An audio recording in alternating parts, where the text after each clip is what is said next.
Hi everyone, welcome to my channel Chemistry SR. Those who are new here, myself Subbarayudu. I teach chemistry in simple and engaging way. If you are interested, keep watching. In this video, we are going to discuss about very short answer questions from structure of atom.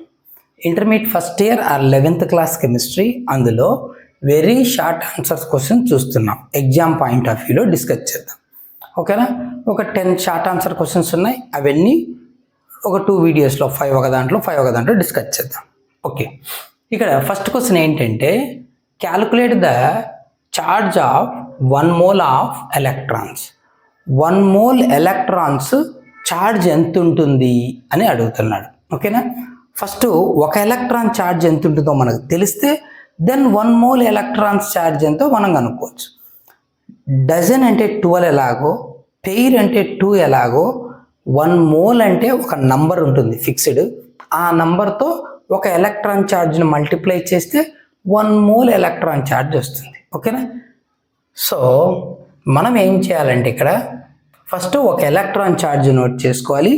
తర్వాత 1 mole electron charge is nothing but electron charge into మోలులో ఎన్ని electrons ఉంటాయో ఆ number వేస్తే సరిపోతుంది. ఇప్పుడు charge of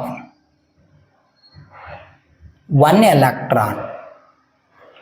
electron charge note చేద్దాం. 1 electron charge ఎంతనైనా మైనస్ నెగిటివ్ సైన్, ఎందుకంటే ఎలక్ట్రాన్ ఛార్జ్ నెగిటివ్ అన్నమాట. 1.6022 ఇంటూ 10⁻−19 కూలూమ్స్. ఇది ఒక electron charge. But we need charge of 1 mole electrons కదా. So charge of 1 mole electrons is equal to ఏం చేయాలి? ఒక ఎలక్ట్రాన్ ఛార్జ్ తెలిసినప్పుడు 1 మోల్ అన్నప్పుడు ఎన్ని ఉంటాయో ఆ మోల్లో రాస్తే ఆ నెంబర్తో మల్టిప్లై చేస్తే సరిపోతుంది. సో 1 ఎలక్ట్రాన్ ఛార్జ్ లేదా ఛార్జ్ ఆఫ్ 1 ఎలక్ట్రాన్ ఇంటూ 1 మోల్లో ఎన్ని ఎలక్ట్రాన్స్ ఉంటాయి? అవగాడ్రో నెంబర్ ఎలక్ట్రాన్స్ ఉంటాయి. సే NA అంటే Avogadro number. That is equals to ఒక ఎలక్ట్రాన్ ఛార్జ్ ఎంతైనా -1.6022 into 10⁻−19 coulombs into Avogadro number ఎంత? 6.022 ఇంటూ 10⁻23. ఓకేనా? 10⁻23 10⁻−19 10⁻+4 మిగులుతుంది. సో 2 మల్టిప్లై చేస్తే ఫైనల్గా ఆన్సర్ వస్తుందంటే -9.65 into 10⁻4 coulombs. This is the charge that carried by 1 mole of electrons. ఓకేనా? 16.6 కదా, కానీ 1.6 కాబట్టి 9.6. Okay, that's it. Next second one. How many neutrons and electrons are present in the nuclei of అని ఇచ్చాడు. Question జాగ్రత్తగా గమనించాలి.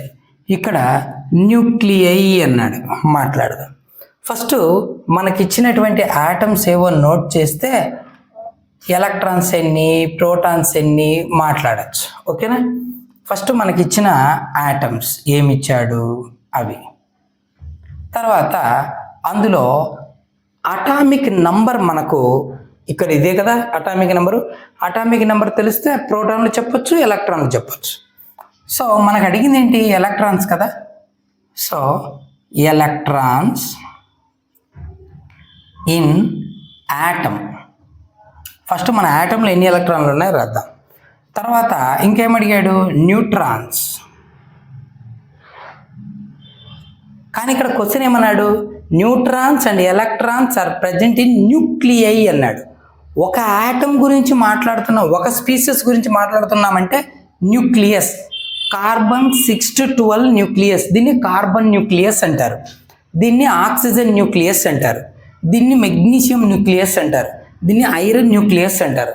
అన్నీ కలిపి చెప్తున్నప్పుడు న్యూక్లియై అని చెప్తారు. అంటే ఇప్పుడు మనం ఎలక్ట్రాన్లు ఎక్కడున్నాయి చెప్పాలి? వాటి న్యూక్లియస్లో ఉన్న ఎలక్ట్రాన్ నంబర్ చెప్పాలి. ఓకేనా? సరే, number of electrons in nuclei ఆ న్యూక్లియైలలో ఉన్న ఎలక్ట్రాన్ నెంబర్ చెప్పాలి. అంటే వాటి న్యూక్లియస్లలో ఉన్న ఎలక్ట్రాన్ నెంబర్ చెప్పాలి. ఓకేనా? న్యూక్లియస్లో ఎలక్ట్రాన్లు ఉంటాయా? ఉండవు కదా. న్యూక్లియస్ అనేది central part of the atom wear the positive charge is located. Nothing but protons and neutrons also. Nothing but total mass of the atom ఉన్న పార్ట్ని, ఆ స్మాలర్ రీజియన్ని న్యూక్లియస్ అంటాం. సో అక్కడ ఎలక్ట్రాన్లు ఎన్ని ఉన్నాయో చెప్పన్నాడు. న్యూక్లియస్లో ఎలక్ట్రాన్లు ఉంటాయా? ఉండవు కదా. కాబట్టి 0 వస్తుంది అంతే. కానీ ఆటమ్లు ఎన్ని ఉన్నాయో మనం మెజర్ చేద్దాం. ఆటమ్స్ ఏమి ఇచ్చాడు? కార్బన్ 6 to 12 ఇచ్చాడు. తర్వాత ఆక్సిజన్ 8, 16. తర్వాత మెగ్నీషియం 12, 24. ఐరన్ 26, 56. ఓకేనా? Number of electrons in atom. యాటంలో ఎన్ని ఎలక్ట్రాన్స్ ఉంటాయి? యాటమ్ న్యూట్రల్ కదా, కాబట్టి ప్రోటాన్ నెంబర్కి ఈక్వల్గా ఉంటాయి. Number of electrons in atom is equal to proton number, nothing but Z. Neutrons ఎన్ని ఉంటాయి? Mass number minus proton number, so A minus Z. అవి ఫార్ములాస్. సరే, ఇందులో ఎలక్ట్రాన్స్ ఎన్ని ఉంటాయంటే కార్బన్లో ప్రోటాన్స్ 6 కదా ఉంటుంది. సో ప్రోటాన్స్ 6 కాబట్టి 6 ఎలక్ట్రాన్స్ ఉంటాయి.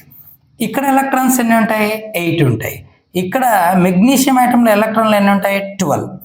ఐరన్ ఆటంలో ఎన్ని ఉంటాయి? 26 ఉంటాయి ఎలక్ట్రాన్స్. ఇది ఆటంలో. ఓకేనా? నెక్స్ట్ న్యూట్రాన్స్ ఎన్ని ఉంటాయి? న్యూట్రాన్స్ అబ్జర్వ్ చేస్తే mass number minus atomic number అన్నాం కదా. Mass number 12, atomic number 6. 12 minus 6 that is equal to 6 neutrons. ఇక్కడ 16 minus 8 that is equal to 8 neutrons. ఇక్కడ 24 minus 12 that is equals to 12 neutrons. ఇక్కడ 56 minus 26 that is equal to 30 neutrons ఉంటాయి. ఇవి neutron number. ఇంకొకటి ఏమడిగాడు? Number of electrons in nuclei, అంటే వాటి న్యూక్లియస్లలో ఎన్ని ఎలక్ట్రాన్స్ ఉంటాయి. న్యూక్లియస్లో ఎలక్ట్రాన్లు ఉంటాయా? ఉండవు. Nuclei contain nothing but nucleus of all these atoms contain protons and neutrons అండి. ఎక్కడైనా న్యూక్లియస్లో ప్రోటాన్స్ న్యూట్రాన్స్ ఉంటాయి, ఎలక్ట్రాన్లు ఉండవు.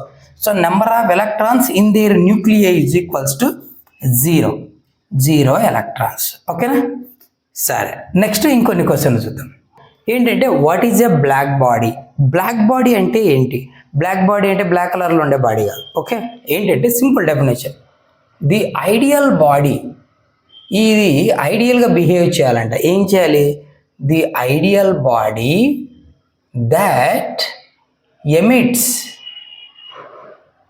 And absorbs all the frequencies, లేదా emits and absorbs radiations of all frequencies, ఓకేనా, is called a black body. ఓకేనా? ఏదైతే అన్ని ఫ్రీక్వెన్సీస్ ఉన్న రేడియేషన్స్ని ఎమిట్ చేయడము అలాగే అబ్జార్బ్ చేయడము చేసుకుంటుందో అలాంటి ఐడియల్ బాడీని బ్లాక్ బాడీ అంటారు. అంటే మన యూనివర్స్లో ఉందా సార్ అట్లాంటిదంటే లేదు.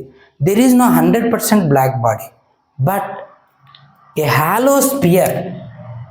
హాలోస్పియర్ అంటే లోపల ఎంటీగా ఉంటుంది. హాలో అంటే ఇన్నర్ సైడ్ అంతా ఎంటీ. మన ప్లాస్టిక్ బాల్ ఉంటుంది, చిన్నపిల్లలు ఆడుకుంటుంది, రబ్బర్ బాలు, ఓకేనా, టెన్నిస్ బాల్ ఇలాగా.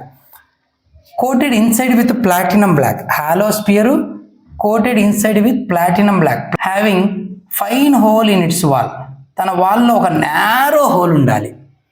అలాంటి సబ్స్టెన్స్ ఏదైనా ఉంటే near black body, almost black body లాగా బిహేవ్ చేస్తుంది. Hollow sphere coated inside with platinum black having fine hole in its wall act as a near black body. ఇది బ్లాక్ బాడీ అంటే అది ఆల్ ఫ్రీక్వెన్సీస్ ఆఫ్ రేడియేషన్స్ని emit చేస్తుంది, absorb చేసుకుంటుంది. Okay, draw the shape of dz2 dx2y2 orbital. D orbitals 5 ఉంటాయి కదా. First 3 orbitals lobes axis మధ్యలో ఉంటాయి. Next 2 D orbital lobes axis వెంబడి ఉంటాయి. అవే ఇవి. dz2 ఎలా ఉంటుందంటే lobes orient along Z axis. ఓకేనా? ఇప్పుడు ఇది జెడ్ యాక్సిస్ అనుకుందాం. లోబ్స్ ఎట్లా ఓరియంట్ అయి ఉంటాయంటే ఇలా. ఇక్కడ 2 లోబ్సే కనిపిస్తాయి మనకు dz2లో. Then there is a doughnut ring అంటారు. ఇట్లా సర్క్యులర్గా ఒక రింగ్ ఉంటుంది ఎలక్ట్రాన్ డెన్సిటీ. సో దీనికి నోడల్ ప్లేన్స్ అనేటివి ఎగ్జిస్ట్ అవ్వవు డౌనట్ రింగ్ ఉండడం వల్ల. So this is called dz², shape of dz². Only 2 lobes and a doughnut ring is present. Next dx²y². x²y² ఎలా ఉంటుందంటే ఇక్కడ రిమైనింగ్ 4 d ఆర్బిటాల్స్కి తప్ప మిగిలిన వాటికి మనకు 4 lobes కనిపిస్తాయి. సో ఫర్ ఎగ్జాంపుల్ సే ఇది x యాక్సిస్, ఇది y యాక్సిస్ అనుకో. లోబ్స్ ఎట్లా ఓరియంట్ అయి ఉంటాయి? Along x direction 2 lobes, along y direction 2 lobes.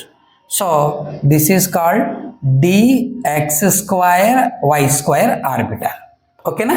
Next what is the frequency of radiation of wavelength 600 nanometre. Frequency కావాలి, wavelength ఇచ్చాడు. మనకున్న data ఏమి ఇచ్చాడో అది రాద్దాం. సో వేవ్ లెంత్ ఇచ్చాడు కదా. So wave length of radiation lambda is equals to 600 nanometre. మనకు నానోమీటర్లను మీటర్లుగా మార్చేద్దాం.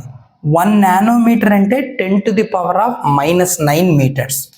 సో 600 నానోమీటర్లు ఉన్నాయి కదా, ఇంటూ 10⁻⁻9 మీటర్స్. ఓకేనా?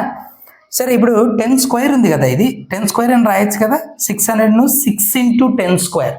10² తో 10⁻⁻9 అంటే దీన్ని 6 × 10² 600 ఇంటూ 10⁻⁻9 మీటర్. అప్పుడు ఎంత అవుతుంది? 6 × 10⁻⁻7 మీటర్ అవుతుంది. ఓకేనా? కన్వీనియంట్ కోసం అట్లా మీటర్గా మార్చాం. ఓకే, ఫ్రీక్వెన్సీ ఉంది. ఏం కావాలి మనకు? వేవ్ లెంత్ ఉంది. ఏం కావాలి మనకు? ఫ్రీక్వెన్సీ కావాలి. So frequency nu is equals to formula ఏంటి? c/λ. Therefore frequency nu is equal to c/λ. Lambda ఉంది, c కావాలి. c ఏంటి? Velocity of light. So velocity of light అంటాం. c is equals to 3 × 10⁸ metre per second, లేదా metre second inverse ఎట్లయినా రాసుకోవచ్చు. Metre second inverse substitute చేద్దాం. Therefore nu is equals to c అంతనైనా 3 × 10⁸ metre second inverse by 6 × 10⁻⁻7 metre. ఇప్పుడు metre gets cancel, which is equals to 3/6 × 10⁻, కింద -7, పైకి వస్తే +7, +7 +8 +15. అంతేనా? సారీ, అంతే కదా. 7 8 15. 3/2 అంటే ఏం రాస్తాం? 3 1s 3 2s 1/2. So which is equals to 1/2 × 10⁻15. 1/2 అంటే 0.5 × 10⁻15. 0.5 వద్దు మనకు. సో 5 × 10⁻, ఇక్కడ ఒక 10 పెంచాం కదా, అక్కడ ఒక 10 టైమ్స్ తగ్గుతుంది. అంటే 10⁻−15 కాస్త 10⁻15 కాస్త 14 అవుతుంది. ఒక 10తో మల్టిప్లై చేస్తే 5 అయింది, 15 14 అయింది. This is the frequency of radiation whose wavelength is 600 nanometre. ఒక 5 షార్ట్ ఆన్సర్స్ క్వశ్చన్స్, అది వెరీ షార్ట్ ఆన్సర్స్ ఒక వీడియోలో చూసాం. నెక్స్ట్ వీడియోలో ఇంకో 5 ఉన్నాయి, అవి చూద్దాం. Okay, keep watching for more videos. Thank you.